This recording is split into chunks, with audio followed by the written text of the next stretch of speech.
हमारा तू चोर बनबे दोसर के कनिया, हमारा तू चोर बनबे दोसर के कनिया।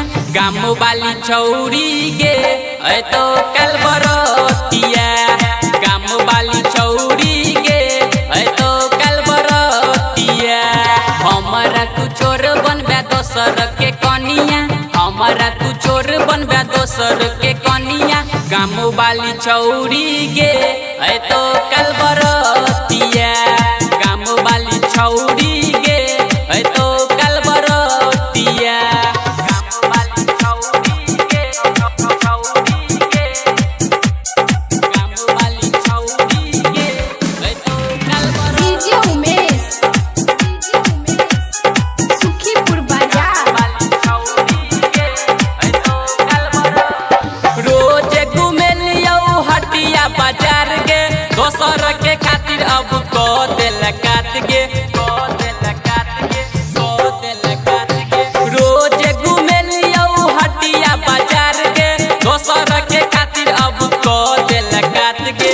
देने रहियो सिम मोबाइल के नोकिया, देने रहियो सिम मोबाइल के नोकिया। गाम वाली छौरी गे ऐ तो कल बरतिया, गाम वाली छौरी गे ऐ तो कल बरतिया। गाम वाली छौरी गे छौरी गे, गाम वाली छौरी गे ऐ तो कल बरतिया।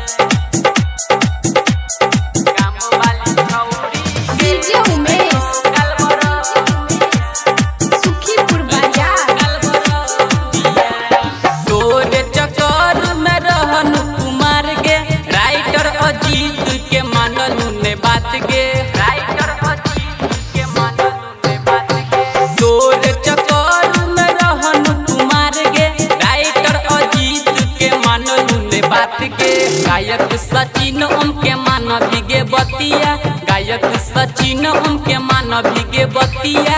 गाम वाली छौरी गे ऐ तो कल बरतिया, गाम वाली छौरी गे ऐ तो कल बरतिया।